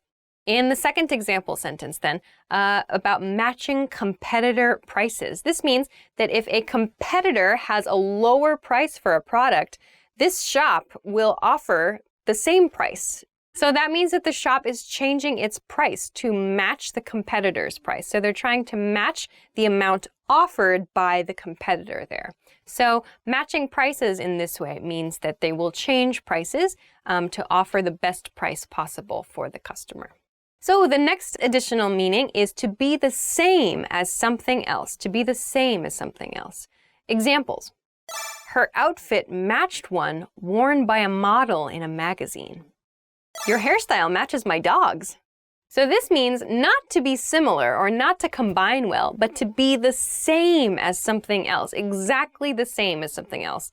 So in the first example sentence, her outfit matched one worn by a model in the magazine. It means her outfit is the same as the one that's in this magazine. So maybe she was inspired by this outfit in the magazine. So she matches. They are wearing the same thing. The second one is kind of a joke sentence. Your hairstyle matches my dog's hairstyle. So I've dropped hairstyle from that sentence. Your hairstyle matches my dog's. It means your hairstyle and my dog's hairstyle are the same. So it's probably a joke. I can't think of many situations where this would be a compliment, but just an example sentence. So this means that these two things are the same. They are the same. You match. So this is common if you happen to wear like the same clothes as someone else. If just accidentally though, like you didn't plan it, you arrived to something and you're wearing the same thing as someone else, we can say, oh my gosh, you match, you guys match, you're wearing the same thing. Okay, let's move on to some variations for this verb. The first variation, I have two included for this, is to match up or to match somebody up. This means to introduce somebody for dating, to introduce two people for dating. Examples. My friend tried to match me up with someone. A coworker matched up two acquaintances quite successfully. So this match up refers to combining two people. So we talked about the basic definition of this verb, like two things that combine together well.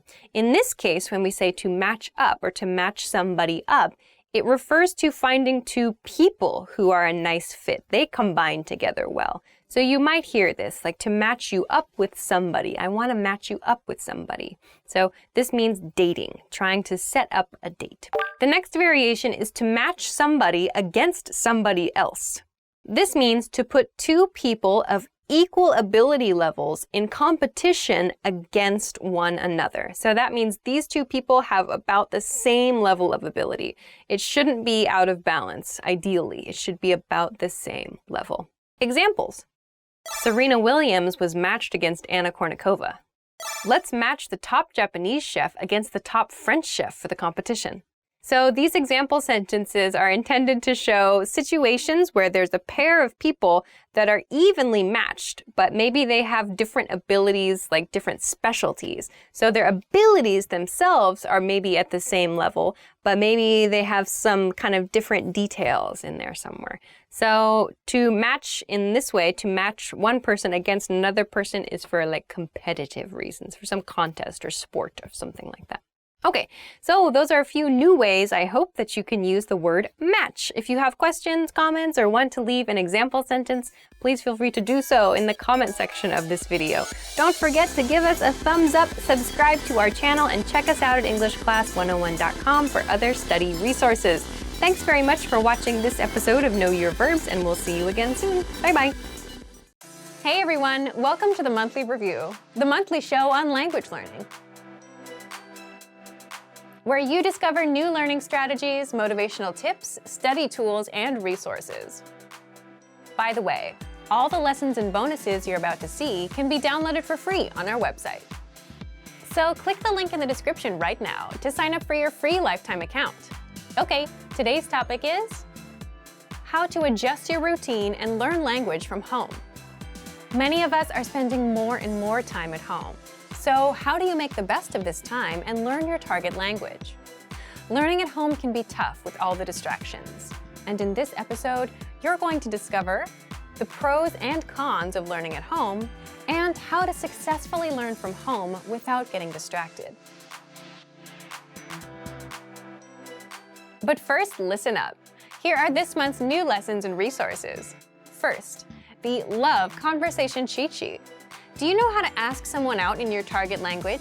With this new cheat sheet, you'll master tons of romantic phrases, just in time for Valentine's Day. Download it for free right now. Second, the Slang Words and Phrases PDF ebook. Do you know any slang in your target language? If not, download this free ebook and master all the must-know slang across 10 chapters. Third, can you talk about containers in your target language? Learn how to say box, bottle, bin, and much more with this quick vocabulary bonus. Fourth, must-know Valentine's Day vocabulary.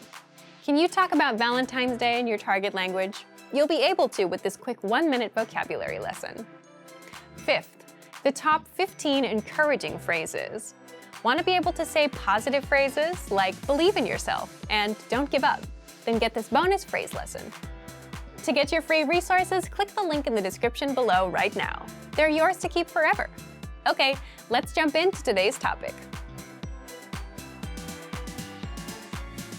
How to adjust your routine and learn language from home.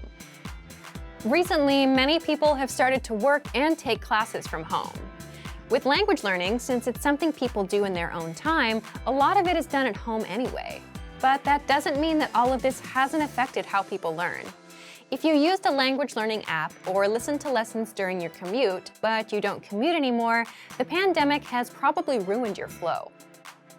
With many of us spending more time at home, being able to learn from home efficiently is a good skill to have. Because while learning or working from home sounds good, it's not exactly easy to do. Part 1. The pros and cons of learning at home. First, the pros. There's convenience.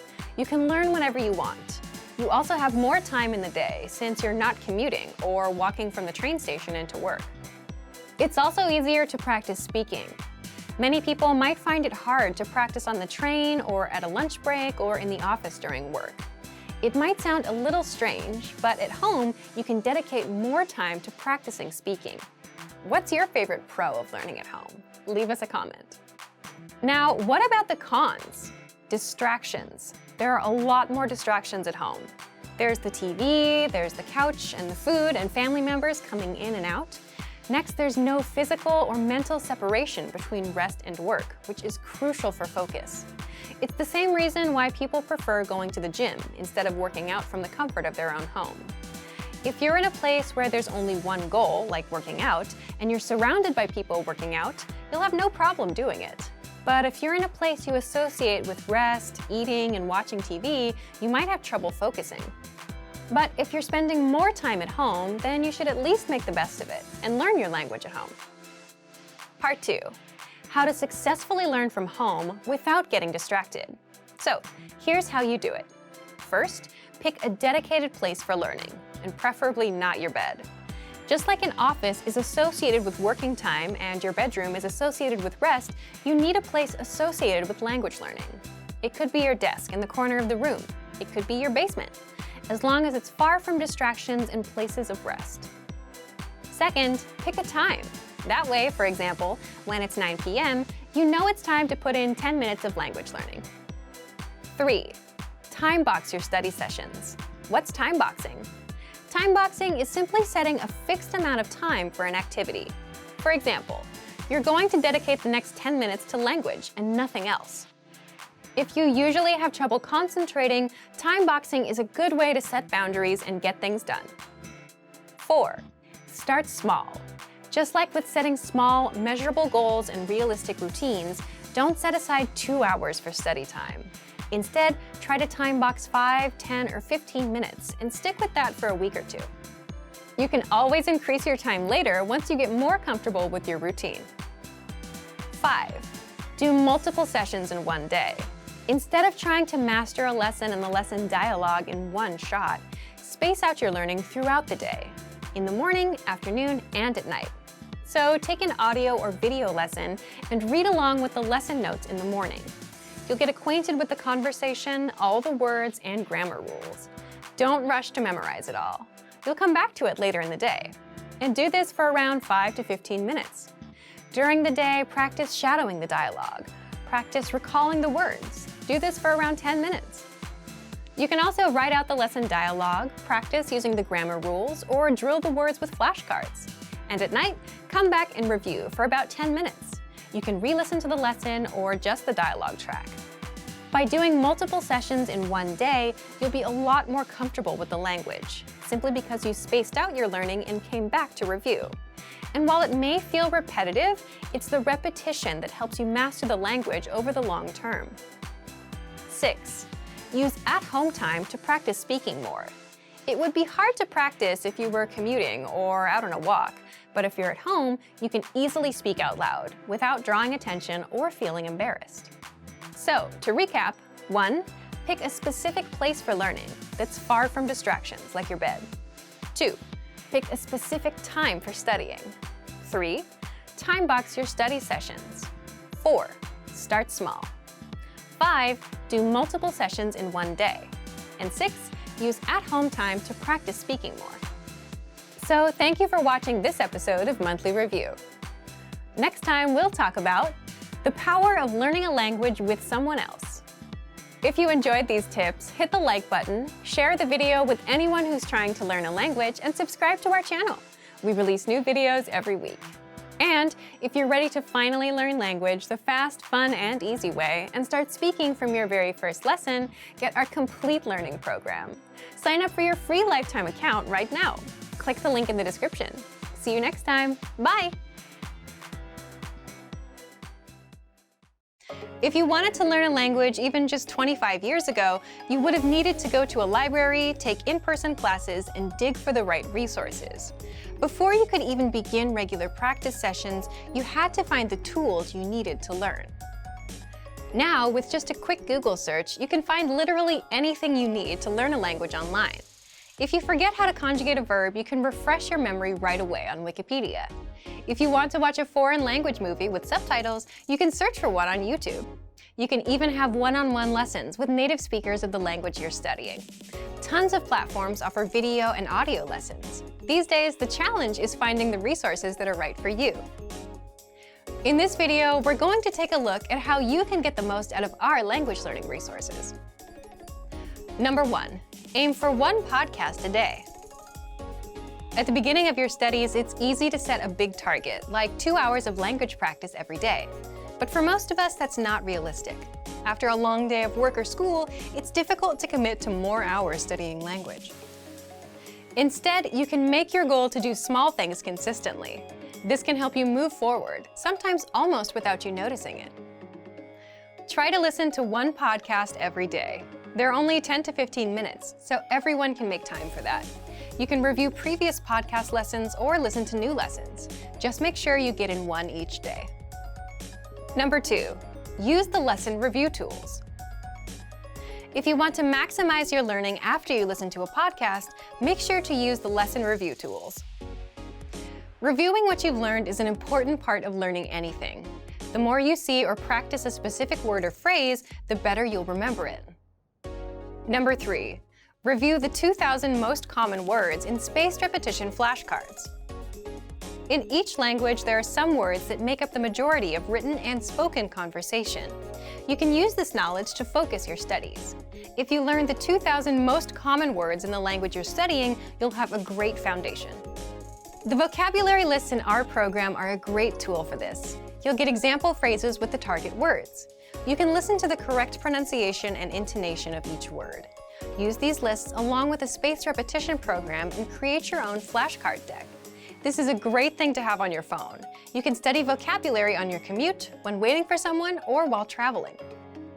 Number 4, make use of short periods of time.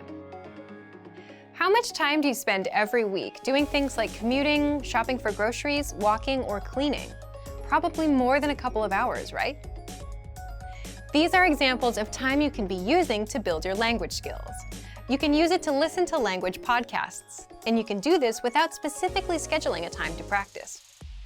If you have all the resources you need wherever you are, you can use every opportunity you have to practice. You can download all of our lessons to your phone. Each season of podcasts will be stored as an album, so it's easy to put on your headphones and listen to a quick lesson whenever you've got the time.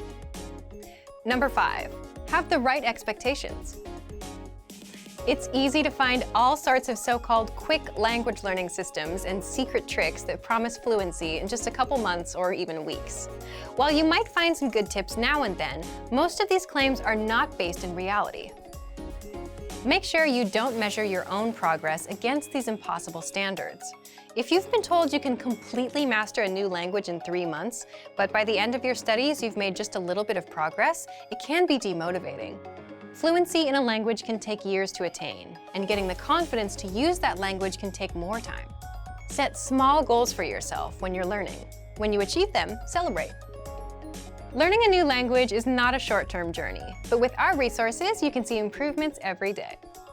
If you want to get more tips on learning language, check out our complete language learning program. Sign up for your free lifetime account by clicking on the link in the description. Get tons of resources to have you speaking in your target language. And if you enjoyed these tips, hit the like button, share the video with anyone who's trying to learn a new language, and subscribe to our channel. We release new videos every week. I'll see you next time. Bye! Want to speed up your language learning? Take your very first lesson with us. You'll start speaking in minutes and master real conversations. Sign up for your free lifetime account. Just click the link in the description. Have you ever wondered if you could learn a language faster? We asked our experienced learners for their best tips, so you can steal these and use them for yourself. In this video, you'll discover 5 tactics for faster language learning. Number 1, try more challenging lessons to improve faster. If you're wondering, why should I try a harder lesson? Think about the gym. Studying is a bit like working out. If you want to get bigger and stronger, you need to exercise with heavier weights. But you might think, if I try a harder lesson, I won't be able to understand everything. Remember, that's normal. When you can't understand 100% of a lesson, it means there are things in the lesson for you to learn. Keep in mind that you should challenge yourself, but not choose lessons that are impossible. And make sure to use the tools you have to study the things you don't know. With our learning program, teachers break down the conversation in every lesson. You also get the translations and explanations right there on the lesson page. There are also lesson notes, transcripts, and dialogue study tools for you to use. Remember how you felt when you started studying, and try to keep that beginner mindset. When you realize you don't understand something, don't run away from it. Instead, use the tools you have to work to understand it. This will help you learn faster. Number 2, put your learning on autopilot. Imagine you have a bunch of learning apps and textbooks. Maybe you have a bunch of study tools on your smartphone, or a bunch of books piled on a table you want to read.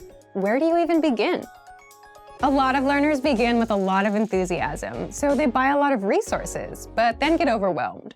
They're not sure where to start or what to do or how to continue. Let's think about a textbook. It's easy to understand how to use a textbook. You follow the pages. Begin with chapter 1, then go to chapter 2, chapter 3, and so on until you finish the book. The road forward is clear. You don't have to think about anything except moving forward with your studies. So how do you apply this kind of autopilot approach if you're not using a textbook? You can actually do this with our language learning program's tracking feature. With our progress tracking dashboard, once you've chosen your learning level, we'll give you a recommended lesson pathway and feed you lessons one by one. The dashboard will tell you which lessons to take, from lesson 1 to lesson 2 to lesson 3. You'll be guided as you work on improving. Number 3, read lines from the lesson dialogue out loud, slowly. Then reread and increase your speed. This tactic is powerful for 2 reasons. It helps you become able to read faster and speak faster. Speaking smoothly is something many beginners say they struggle with, so this kind of practice can be very beneficial for beginning learners. With our language learning program, for every lesson, you get a conversation. Read the dialogue with the line-by-line dialogue. Read out loud slowly once, then reread a bit faster, then again, and keep increasing your speed until you can say the lines comfortably and sound like a native. You can take it a step further and try to memorize the dialogue too. Try recalling it after your study session and say the lines out loud. This kind of review will help you progress and help you remember. Number 4, review old lessons to master them completely. Review is essential for your learning. If you come across a new word, you won't remember it if you see it only once. It takes repetition to remember something. Make sure to take time to review past lessons. Give your brain a chance to remember the things you studied previously. For example, if you try our listening comprehension lessons and you don't understand absolutely everything, check the translations and try listening again.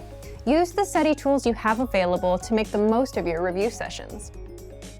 Number 5, download the dialogue tracks and listen to the conversations. This is a super popular immersion tactic. Here's how it works. When you're done with a lesson, download the dialogue track. You'll get the conversation in your target language. Then, make a playlist of the dialogue tracks. Each track is about 10 to 30 seconds long. You can even put the tracks in playlists on your device and listen to them throughout the day, just as you would listen to music. This helps make the language feel a bit more natural, more like part of your everyday life.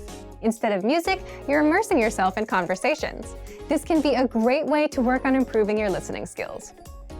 This video covered 5 tips to help you learn a language faster.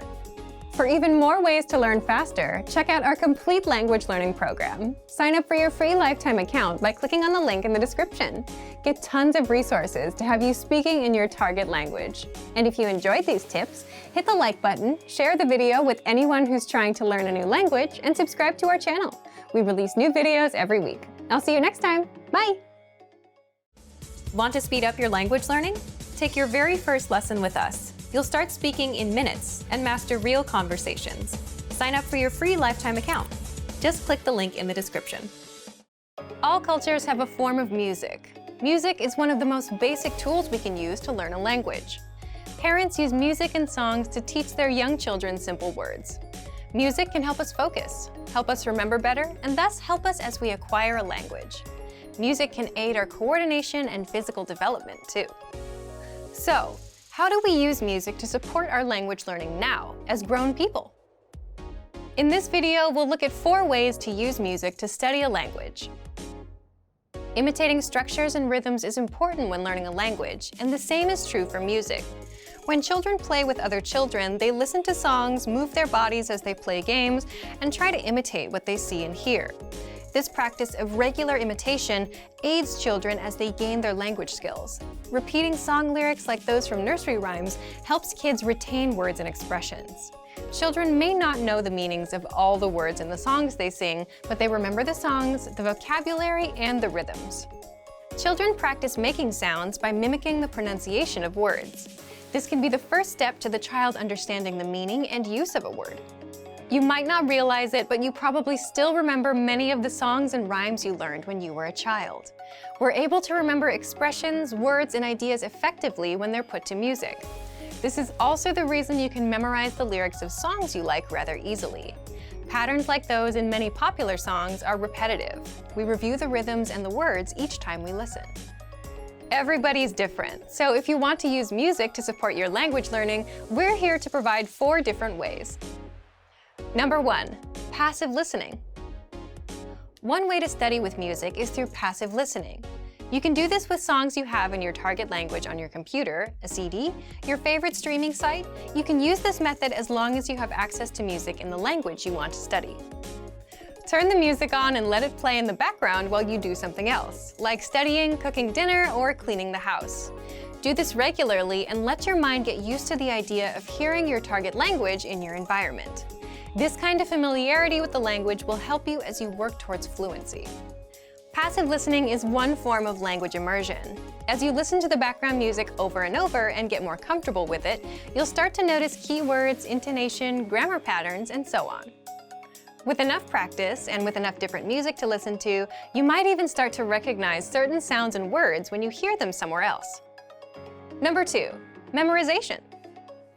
You can use music to help build your vocabulary and memorize words effectively. This method focuses on studying lyrics and songs to improve your ability to recall the words. Look up the lyrics to a song you're listening to and review them line by line. You can read the lyrics as you listen to the song or try to remember the next line in the song before it is sung. Memorization practice like this enhances your listening skills and boosts your reading skills. Number 3, sing along. Our first tip in this lesson was to listen passively. This tip, however, is to listen actively by singing along to your music. Look up the lyrics of a song you like. Play the song and try to sing along. You may also be able to find videos on YouTube of popular songs with the lyrics included. If it's difficult at first, don't worry. Remember, regular review and practice is essential. Just as we usually need to hear a song in our native language a few times before we remember the words, you can expect to need to listen several times over a few days before you feel comfortable with all the words. Through practicing this way, you'll learn grammar, spelling, and pronunciation. You'll also get to enjoy a song you like. Moreover, this type of exercise will help you work on your reading and listening skills. A good way to check your progress is by trying to sing the song by yourself. You can sing with no music, or you can try looking for a karaoke version of the song you like. If you can sing all the words, great. If not, you can go back to the lyrics and study a bit more until you master the track. Number 4, transcription. To do this exercise, listen to the song. As it plays, write down or transcribe the lyrics. You can start and stop the song at the end of each line to slow things down a bit. If you begin your studies with this method, you might catch only a few words, but don't get frustrated. Play the song and write down everything you can hear. Then play the song again and write down the words that you missed the first time you listened. With practice like this, your listening skills will improve, and so will your spelling. These are just a few ways that you can use music to study another language. Be patient and don't forget to enjoy the music you're listening to as you study. If you want to start simple, try listening to children's songs in your target language. The song lyrics tend to be repeated a lot, and this can help you identify key words quickly. Learning a language through music is fun. It can help you focus your attention and improve your memory. This can be a great part of your self-study plan. If you want to get more tips on learning language, check out our complete language learning program. Sign up for your free lifetime account by clicking on the link in the description. Get tons of resources to have you speaking in your target language. And if you enjoyed these tips, hit the like button, share the video with anyone who's trying to learn a new language, and subscribe to our channel. We release new videos every week. I'll see you next time. Bye! Want to speed up your language learning? Take your very first lesson with us. You'll start speaking in minutes and master real conversations. Sign up for your free lifetime account. Just click the link in the description. When learning a new language, everyone should have an ultimate goal to work towards. Whether you want to be able to connect with a relative, easily order food while traveling, or go somewhere new, having an end goal for your learning can be very motivating. A popular but challenging goal is being able to speak like a native speaker. It's difficult to measure exactly when you reach this goal, and it's not something you can pick up using textbooks alone. So how do you work on making your speech more natural? That's what we're going to look at today. Here are 3 tips to help you practice talking like a native speaker. Number 1, focus on vocabulary. If your goal is to speak like a native, you might be really focused on speaking quickly or using as many complex grammar patterns as possible. But in our native languages, we're not always trying to speak as fast as possible, and we use complex grammar patterns when necessary, not to show off. Vocabulary, however, is extremely important to expressing ourselves naturally. Your choice of words can reveal a lot about you and your understanding of the language.